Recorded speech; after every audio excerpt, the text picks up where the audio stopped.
Welcome, everyone. Thank you for joining us for today's webinar. My name is Amalia, and I'm a webinar manager at Terminal. Terminal is the world's first tech-enabled platform for remote engineering teams.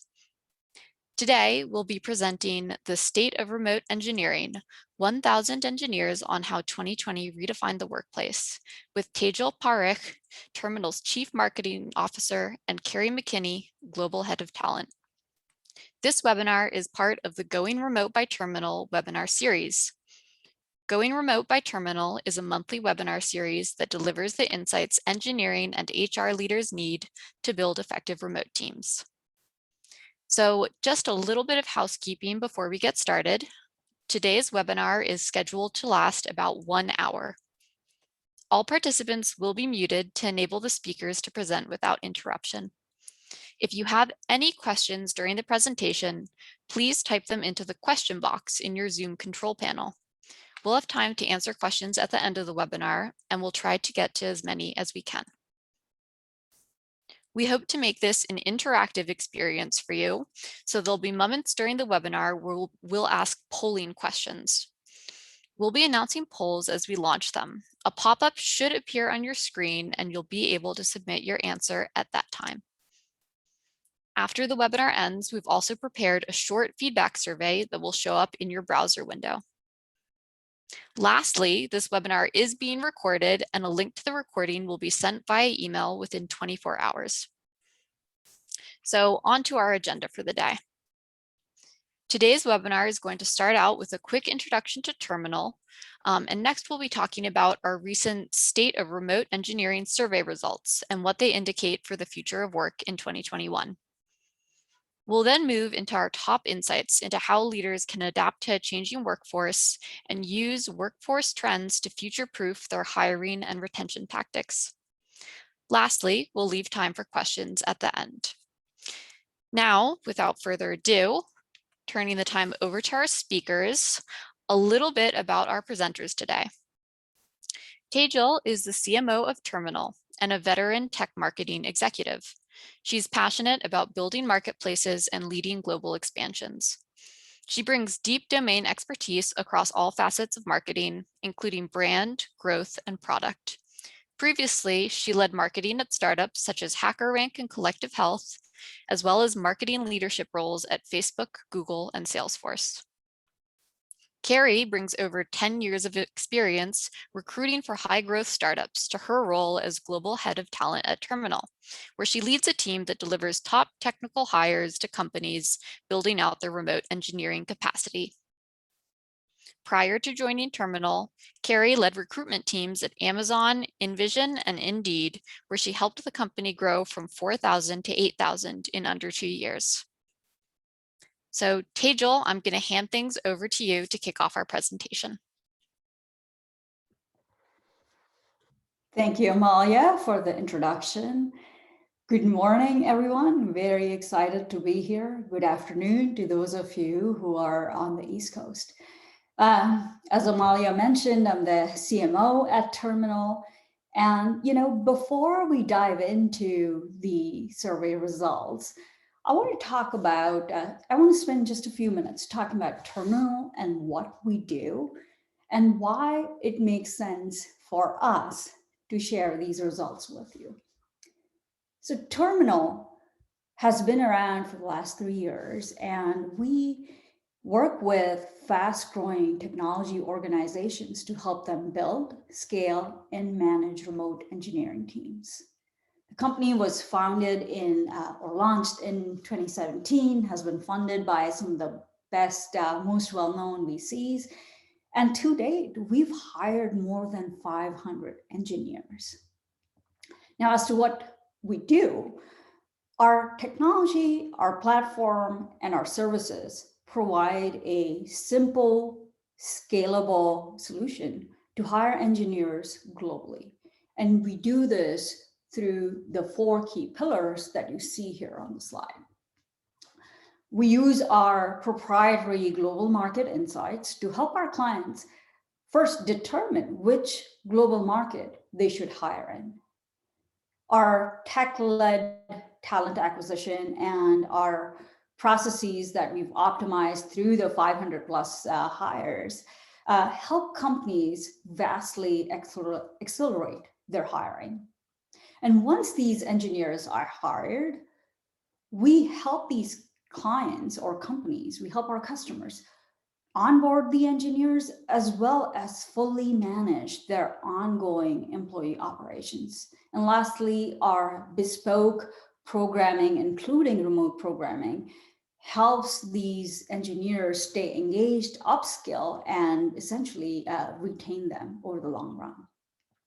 So by virtue of the work that we do have a front row seat to the rapidly changing trends in remote engineering hiring. And today we're really excited to share some of these trends and hope that you'll enjoy the insights that we put together for you. So 2020 was an unforgettable year that brought about many changes, but in particular, it brought about a workforce revolution, turning remote work into our everyday reality. At the end of the last year, we surveyed over 1,000 engineers to understand how their work had changed and how the trends of hiring have changed. And they spoke loud and clear. So today we'll be reviewing some of these insights that we're publishing along with our remote engineering report. But first, let's talk about, who we surveyed.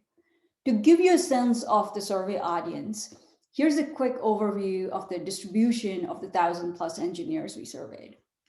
Given that we currently hire engineers primarily in Canada and LATAM, you see a good distribution from these regions.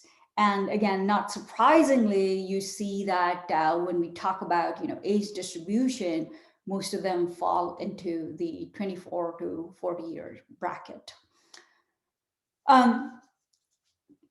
Good news is when we talk about remote in general, moving on to the next slide, please. Good news is that when we talk about remote, most of you are essentially looking at 2020. When you think about that, one of the biggest learnings was that majority of the employees went remote. According to our data, when we did the same survey a year ago, only 20% of employees were working remotely. But because of pandemic, there was an overnight shift, and 86% of engineers this year reported that they are now working full-time in a remote environment. This was the pandemic-led shift to remote. The good news is that many companies adapted well. Despite bringing new challenges, remote work has worked well for most engineers. As you'll see here on the slide, 74% of engineers say that the companies adapted very well to remote work. So moving on, it's not surprising that when we ask engineers about their preferences when they may potentially have the opportunity to go back to work, 8 out of 10 engineers said that they enjoy the flexibility of remote work. They wish to resume work from home at least one day a week, even when office is fully open. Now, an even more stark statistic from our survey was, the one that's right in front of you. More than a third of engineers actually said that they never want to go back to an office. They want to work remotely 100% of the time. And so this is the shift that is really at the core of how engineering leaders need to think about their hiring strategy, which in today's world is really their remote strategy. So on that note, let's take a very relevant poll here to gauge how we're all planning for post-pandemic work options. Take a few seconds to respond to, has your company made plans to offer remote work options post-pandemic?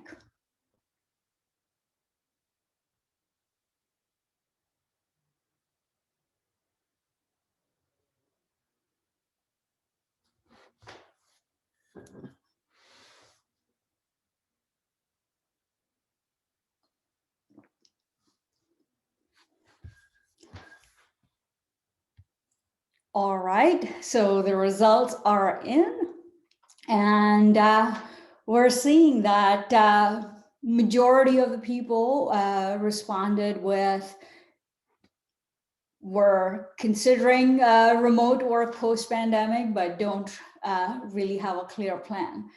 Well, that's what we're here to talk about. We're here to talk about how we can essentially make it easier for people to return to work, and what are some of the remote learnings that you can take away.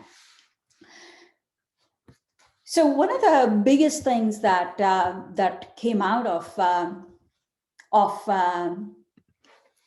one of the biggest things that came out as a learning from the last year and from our survey was how can leaders support the new remote workforce. If you go to the next slide, it's essentially about embracing a remote specific mindset. And this has been going on against the backdrop of a decade-long talent shortage, which is still going strong. Here's another important statistic to consider. There are 3 job openings today that exist for every software engineer. Now, this talent scarcity brings up a lot of challenges as an employer and as a leader of technology organization, where your ambition is really only limited by the people you can recruit to achieve your mission. During this era of employee choice, employers can't simply rely on their traditional tactics as they scale their teams. The organizations and the leaders that want to stay ahead need to adopt this remote first mindset, which will be a central part of the equation.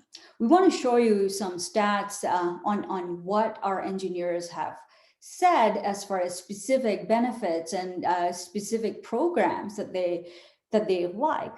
But before we go into that, let's take a pause again for a very relevant poll here. We'd love to see what remote first measures has your company employed in the past year.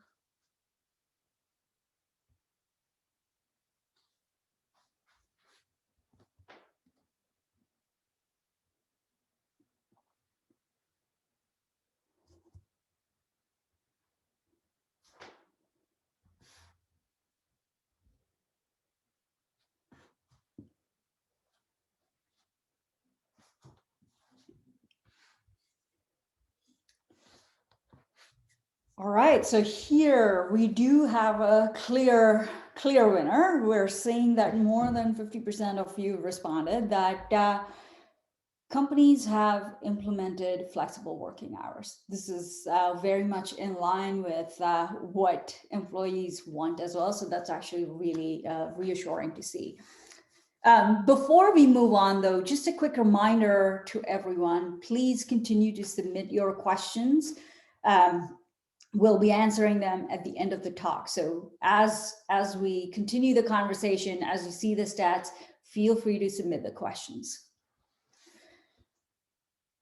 So I wanted to share with you, some of the learnings from the survey, from the report that we put together. Good thing is that majority of the employers today have adapted to offering more flexible working hours, as was apparent, through your poll results as well. However, less than half of employers are actually doing or are actually offering specific remote benefits. And one of the first things that leaders need to compete and attract remote talent is remote specific benefits. As you see here from our survey, more than 1,000 engineers, one of the highest requested benefits is utilities, internet, and home office stipends. This along with flexible work hours, these are the building blocks of being able to work remotely. If you remove the office, if you remove some of the most coveted in-office benefits like catered lunches, the baristas and such, it then opens up a whole new world of how you should think about investing to support your people. So let's talk about some of the benefits that we've identified as, simple tactics that you can implement. Some of these are easy to implement. Some of them may be a little tricky depending on your organization. But the first one is, as you saw from the survey results, is the home office stipend. This was rated number 1 as the most desired remote benefit. But also, in some countries, you're seeing that there are now laws being put in place where employers are required to reimburse employees for these for utilities, for your Wi-Fi and such. And in addition to that, if we think about building on that idea of flexibility, we've all experienced not having to schedule commute times, and maybe your office is just down the hall or just down the stairs. What we all appreciate is, as a result of that flexibility, is not having to have 9 to 5 office hours. And so flexibility on work hours is, again, a top remote benefit. And lastly, holistically, the work management tools and productivity tools that you choose and that you are allowing your employees to use are also going to be key component to your people feeling productive. There's also something to be considered for the managers. If we talk about the managers, then managers need to be really cognizant about recognizing the signs of burnout, because employees who often raise overwork issues don't do that until it's too late. We see that some of the best employers are looking to virtual get-togethers like happy hours or social events, as well as flexible hours. And they also mandate flexible work hours throughout the organizations. More frequent check-ins and potentially less demanding timelines are, again, some of the key approaches for employers to avoid the overwork burnout. And this really stems from the fact that home and office are all blended together. People have a hard time stepping back due to blurred lines, and the more employers can take control and put their employees' minds at ease, the better off we all are.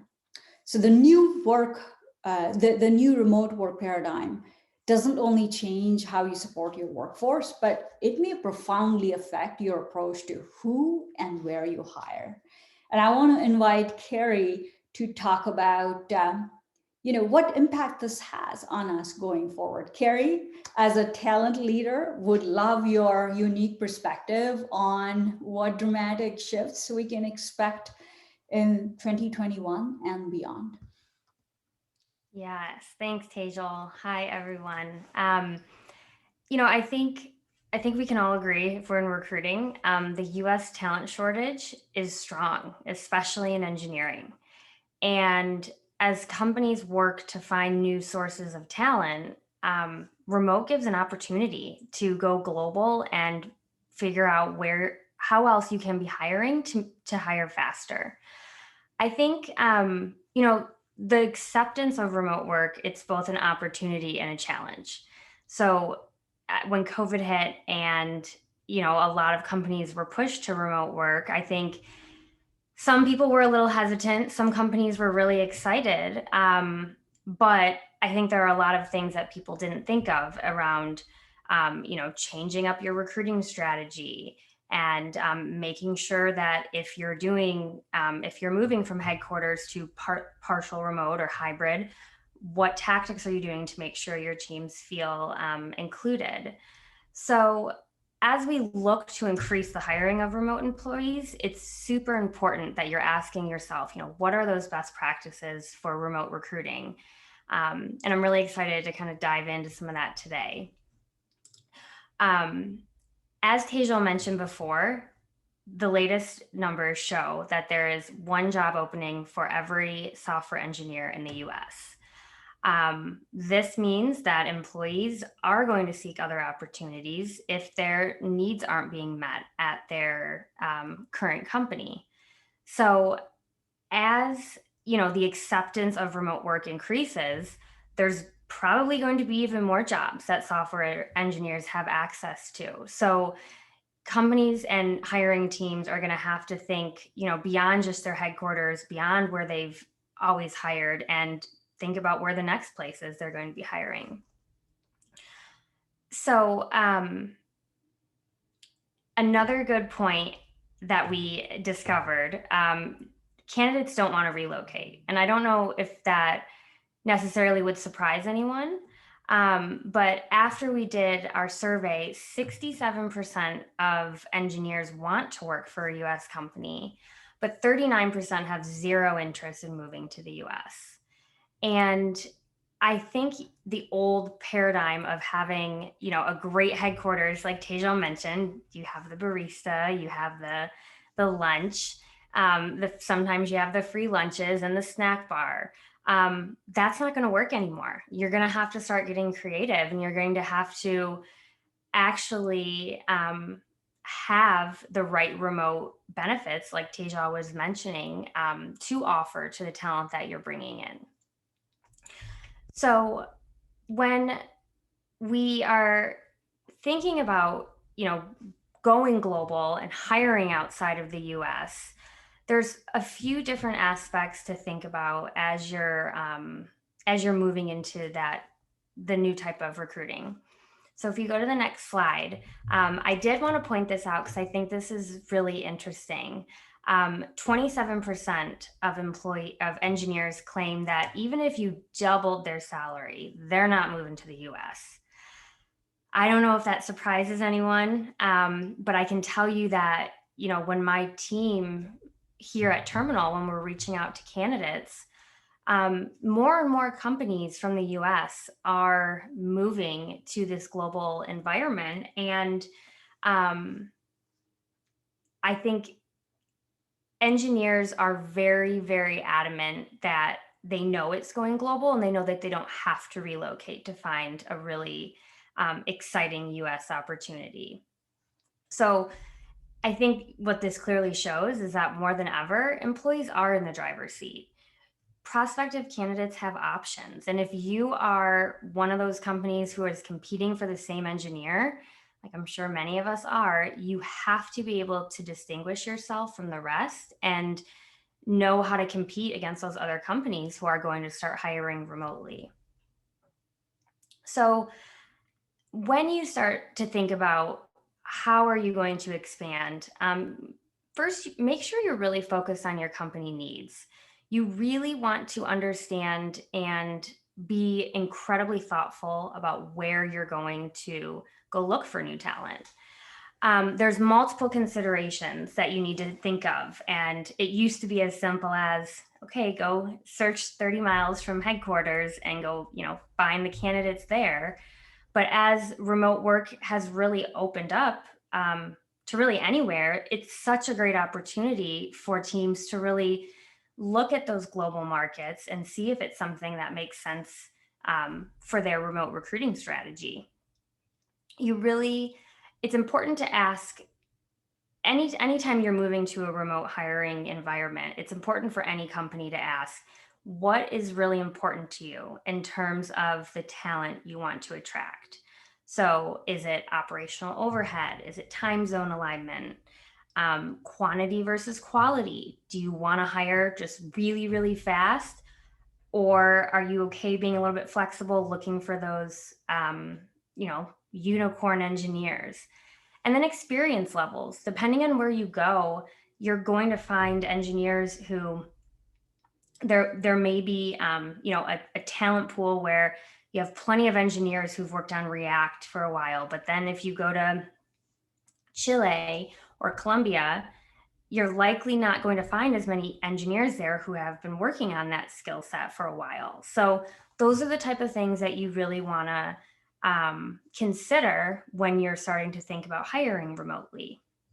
And then once you decide where you want to invest your resources, that's when you need to start building up your employer brand understanding the ecosystem in the market and really figure out what's important to those engineers in those markets that you're going to be hiring for. When we launched in Colombia, one of the things we did was just set up discovery calls with engineers in the area and picked their brain on, what's important to you when you're interviewing and what does an ideal interview process look like to you? What are the benefits that are really enticing to you? And the more that we understood what these engineers are looking for, we could better set ourselves up when it came to messaging and all of that, fun recruiting top of funnel stuff. All right, so after you think about where you want to move to, building out a remote hiring plan, I think, is just as important as doing the due diligence to make sure you're hiring in the right locations. Hiring for remote work is not the same as your standard interview process. Your remote hiring strategy needs to have a distinct focus on what makes a successful remote worker. Now, before we dive into the hiring plans and a few other tactical strategies, I wanted to do one last quick poll question, just to kind of get a sense of how many people here, or how many people has your company made plans to hire remote employees this year, or maybe next year? So we'll give it about 30 seconds to have everyone just quickly answer. I'm very curious to see the results because I think a lot of companies are trying to move there. I think some people just don't know where to start.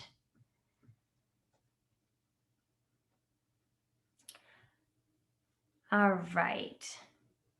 Well, this is interesting. It's almost equal across the board. So some people have a clear remote hiring plan and strategy. That's awesome. And then a few other people are open to it, but don't really have a plan. And then someone's not sure, and that's fine. And hopefully you can get some good tips from this webinar that maybe will help change the company's mind if that's the direction that you're hoping that they will go. All right, so moving on, when you think about moving to remote hiring, creating a remote specific recruitment playbook strategy can be essential for making sure that you're hiring the right people. A successful remote recruiting plan, and we'll go into some of these more after, but first you want to make sure that you address how your remote hires will be structured with respect to your broader team. So who is remote? Can they integrate with the team that may be at headquarters? Again, are you going to be time zone remote focused? Are you going to be country remote focused? Are you going to be global remote focused? These are some of the things that you want to think about as you create your remote hiring strategy. And then acknowledge the differences when screening remotely. This is something I could probably spend an entire webinar on, but I think it's very, very important that teams are acknowledging the fact that they can't keep interviewing and screening just how they were when candidates were working in the office. And identify the right remote roles. This, I think, is very important, especially if you're not already a remote company and you do have a headquarters and you're going back into the office. Make sure that the roles that you are having remote can be successful based on what your company culture or remote setup is.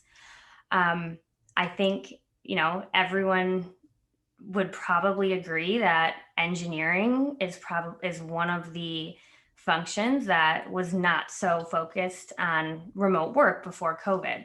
So if that is a role that you want to have fully remote, you just want to make sure that the company is set up structurally for success. And another tip that I did want to throw in there, when you have that hybrid of having people who work in the office and people who work from home, one thing that I found very, very useful is even if you have a meeting where you have both remote and non-remote employees in the meeting, have everyone log into video. Even if they're in the office, have them log into video. It will help whoever is in the remote role feel a lot more comfortable in the meeting. And then leverage data to select the best hiring markets. This is another huge part that I mentioned a little bit earlier around making sure that the skill set that you're looking for is available in the market that you're targeting. You don't want to say, I'm going to go hire in Guadalajara, Mexico, and then all of a sudden find out that the main tech stack your company uses, not a very big candidate pool. So do the due diligence and use the data to figure out what skill sets are in the markets, what are the years of experience, and is that going to align with what you're looking for as you start hiring remotely? And then going into the next slide, again, this is something that I think we could talk about for a while, but the interview process is broken. Remote, in person, I think we can all agree that there's a lot of room for opportunity to improve for both the candidate and the interviewers. This statistic did not surprise me, but it still was concerning. 97% of engineers reported at least one issue with the interview process.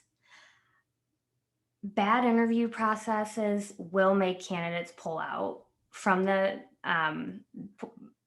their candidacy, and it can also really impact the view of how they look at the company. So I think, when you are moving to a remote environment, you want to make sure that you're taking these things into consideration. A few of some of the frustrating parts that we have heard about when it comes, to interviews from engineers, too many interviews. That's a big one. You really want to try to have no more than 6 people max is what we try to have, depending on the level, usually 5 to 6.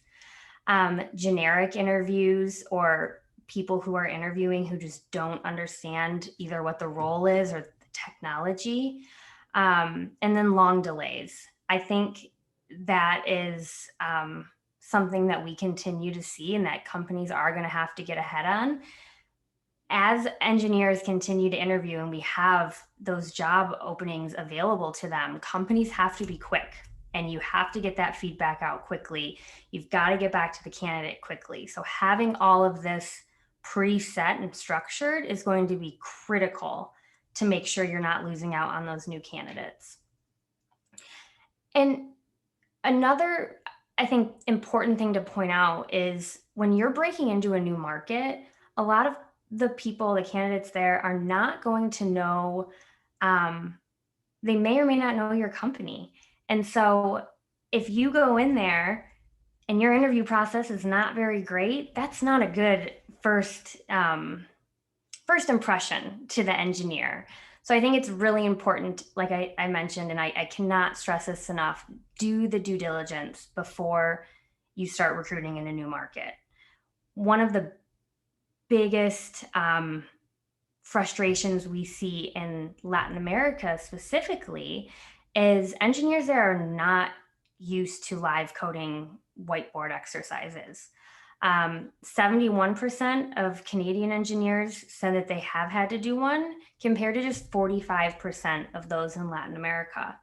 So if you're always doing live coding or whiteboard exercises, and you go into this new market and expect these candidates who aren't familiar with it to do the same, you're probably going to screen out a lot of really good people. So you want to make sure that you're adjusting your process to what will set the candidate up for success in that region. And then in 2021, invest in your remote interview process.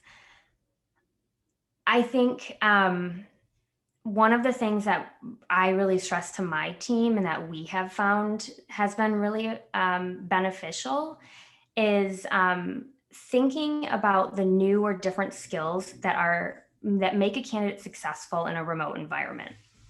So autonomy, resourcefulness, self-motivation, collaboration, these type of skills are critical for those remote employees that you're going to be hiring. So think about how you have your process now and what new or different skills are you going to need to assess for in a remote hire versus someone that would be on site. And make sure you're incorporating those in your recruiter pre-screen and during the interview process. One of the questions I love to use behavioral based questions. So tell me about a time.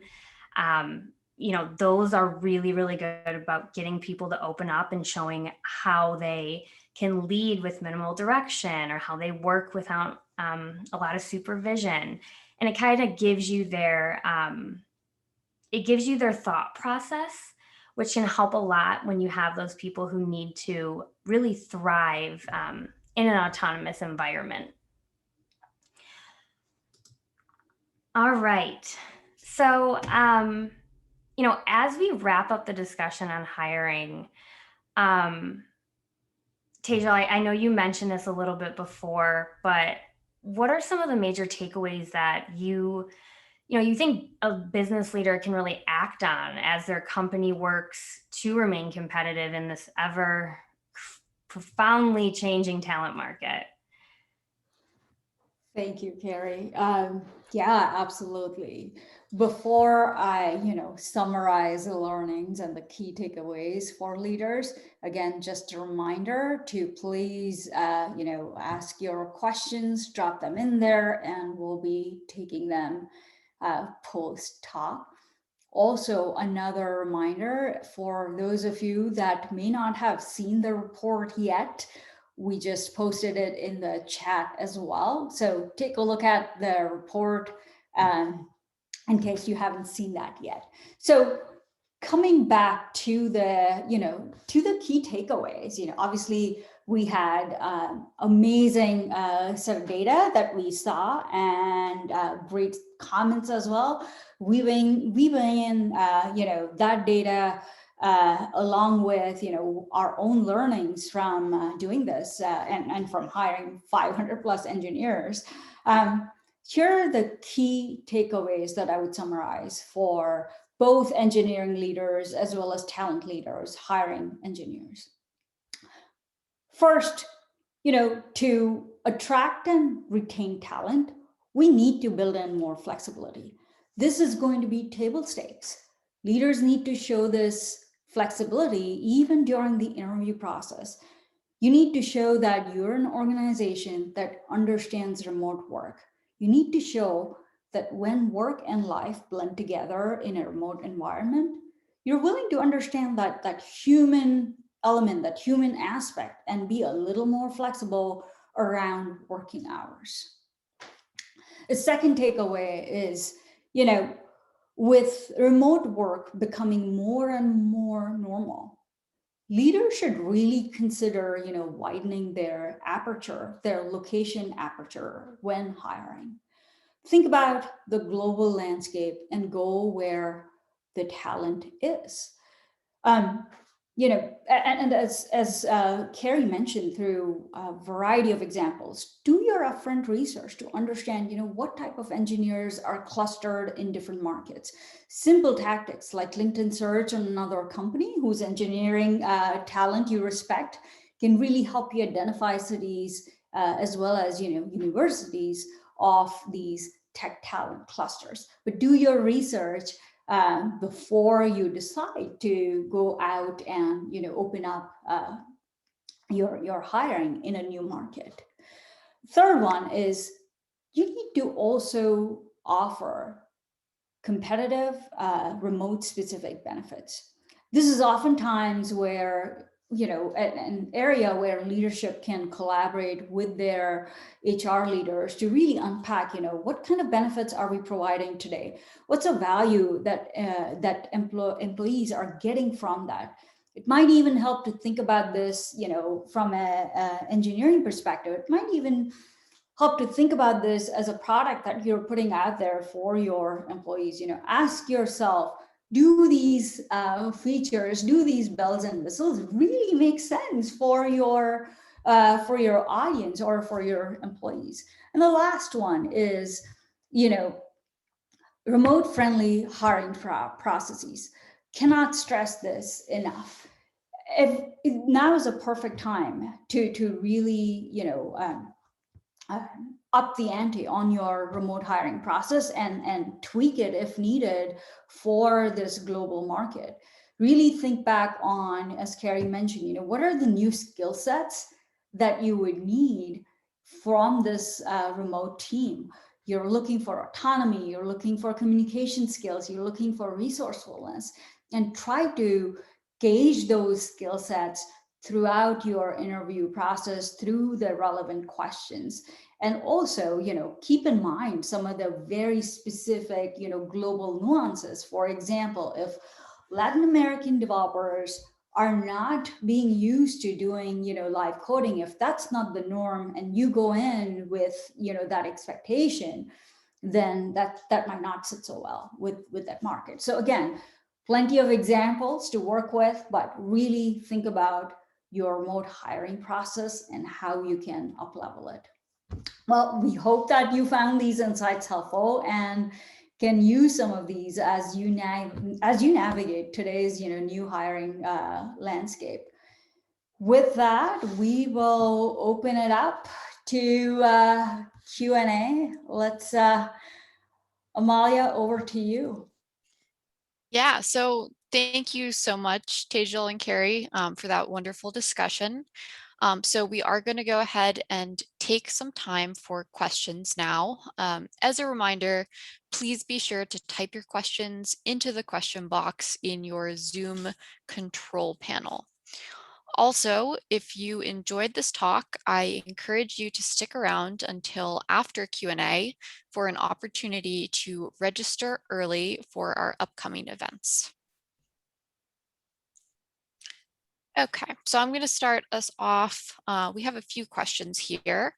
I think this first one might be a good question for Kerri from Scott. You say that turnover will be higher than usual in 2021. What is this based on / what are the reasons for this?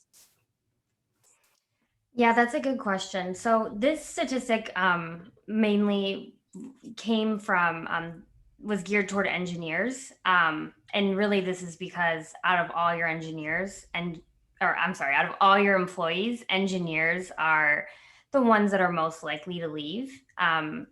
Engineers have a turnover rate of nearly 22%, and they're constantly being tempted by offers. I mean, I talk to some engineers who get paying 30 times a day, but taking it a step further past engineering, I think as more and more companies move to remote, there are going to be more opportunities for people out there.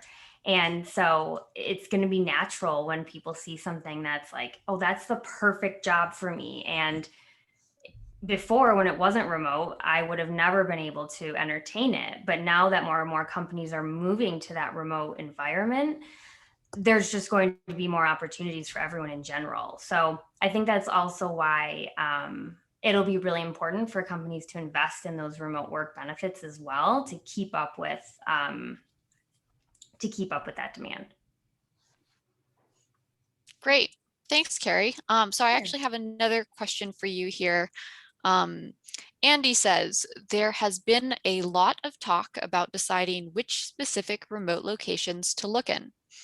But if we're talking about fully remote, would you not just be inviting applicants from everywhere and anywhere? Andy, you and I are very aligned in the sense that I totally agree with you. But once I actually started digging into what it takes to work remotely, I think it gets a lot more complicated than that. So first of all, you have to think about the entity. Some companies just can't hire in every country. So you have to think about, the tax implications and if you want to open up an entity to hire there. But you also do want to take into consideration the time zone alignment. My team is based in Canada and Latin America. So I have people 2 hours behind me and 2 hours ahead of me. I don't think I'd really want to, me personally, I don't want to manage a full team, that's in Japan. So I think you have to take some of those things into consideration and make sure you're thinking about what are your company goals, what are what are you trying to accomplish this year, and make sure that you are hiring the right people in the right location to get that done. Because when you start hiring everywhere, when I was at Envision, we did that. And it can be beneficial, but you've got to be able to implement a lot of async communication practices, meetings, recordings. There's just so much that goes into it. I feel like I could talk about that for a long time. Feel free to maybe send me a LinkedIn invite and we can chat more if that didn't answer your question. Great. So Francisco asks, how long does a company typically take to implement a remote work only strategy? Tejal, would you like to take a stab at this one? Sure, absolutely. And I can share this, Francisco. I can share some insight based on what we've seen with our clients, what we've seen in general. It starts with companies at a, even at a leadership level, really committing to remote work only strategy first. When you start with that, then I would consider this as a phased approach, right? When you start with, making that decision that, yes, we're going to be remote only company, then it's a matter of, you start to think about, maybe there are phases of employees that are going to be remote only, and you start that in phases, and then eventually you get to a place, over a period of maybe 3 to 6 months where everyone is remote only. Even in terms of remote specific benefits that you offer up, some of the benefits that we reviewed, those are very easy to implement, like offering up utilities, offering to pay for utilities, ensuring that work hours are a little more flexible. A lot of that can be implemented within the first couple of months, but once you have the program running for some time, then you start to layer in, more nuanced benefits, more, virtual happy hours and get-togethers and whatnot, and you iterate. So I think the long-winded answer, or that was a long-winded answer, but I think to just recap it, companies can take it, can view it as a phased approach where you can start to phase in various employees, as well as various benefits that you're offering to your employees. But it could very easily be done over 3-6 months. And if you have, I think some of the things that you might even want to consider, or the companies would want to consider, are leases for office buildings and such, and that obviously takes a little more time to get out of, but can be done.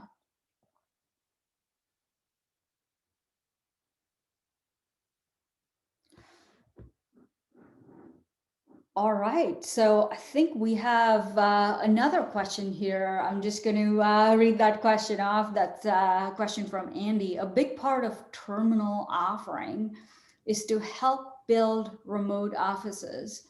How's Terminal adapting to the fact that 1/3 of all engineers don't want to work in any office? That's a great question. Again, thank you for that prompt. With obviously, as for those of you who were familiar with Terminal's offerings even before 2020, we had these amazing, beautiful facilities, modern facilities that the engineers could go into. And obviously, as the pandemic hit, those facilities were, people weren't using them. And today, now, as our customers are looking at services that they can use from Terminal, we offer our customers remote only packages where their employees don't need to be in the offices at all. And we also offer flexible work options, or flex office options, where for certain employers where it's important that they provide office facilities to their employees, a couple of days a week, we still have that option available to them as well. So obviously we've adapted our offerings to make sure that it's aligned with what the market needs and what both the employers and employees are looking for. Great. Thanks for that insight, Tejal.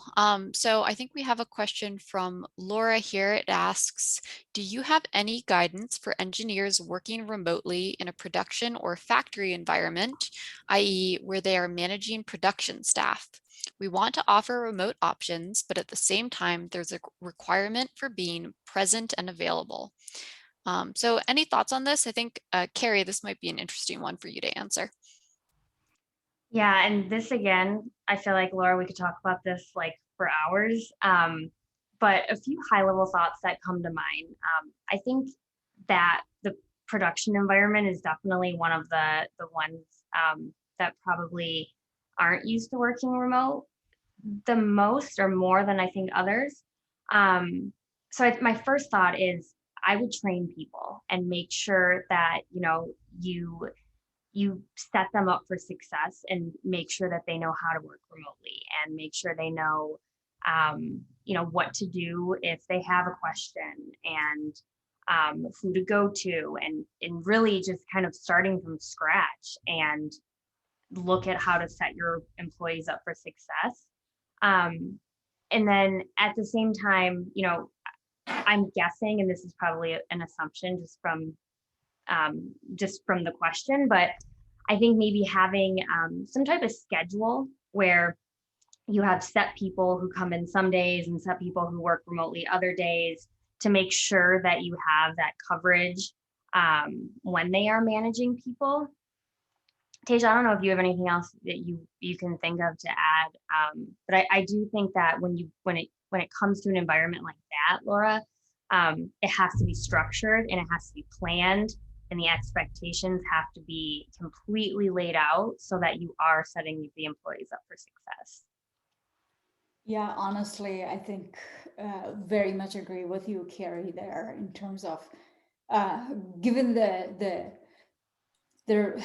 constraints of working in that environment. I almost feel like over-indexing on communication and ensuring that everyone can align on that. And it doesn't, if you just send out communication through email, that's not enough. You need to think about all the, not just communication as to what you're going to communicate, but also over-indexing on channels, the distribution channels of your communication. Yeah. So everyone is feeling like they know exactly what's going on. I think that's probably the biggest input from me. Yeah, and just to add one last thing, because you just made me think of something. I think when you switch to remote or you have employees who are going to be working from home, you have to reevaluate the tools that you're using and the means of communication. So don't just say, okay, we're going to switch everyone from remote, but still, using the exact same systems and tools. Like, that's not going to work. You have to invest in the right tools to make sure that your employees are supported. Great question, though. Great. Thank you so much, Kerri and Tejal, for sharing your thoughts with us today. So it does look like we're out of time for questions. We have a few left actually on the topic of hybrid work, which is relevant because I'd actually like to preview the next webinar in the Going Remote by Terminal series with all of you. So I'm actually going to go ahead and launch a poll for those of you that are interested in signing up for the upcoming event, as well as for the entirety of our Going Remote series.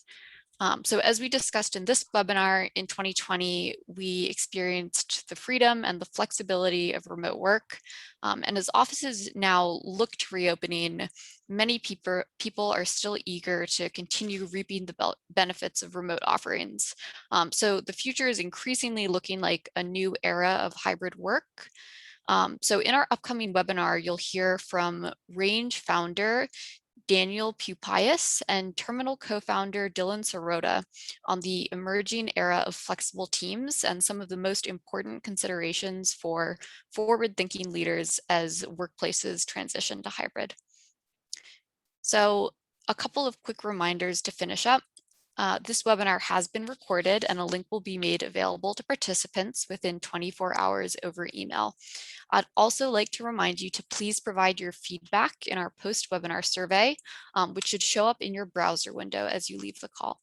So thank you everyone for joining us today. A huge thank you to Tejal and Kerri for all of your insights, and we'll see you all again next time. Thank you.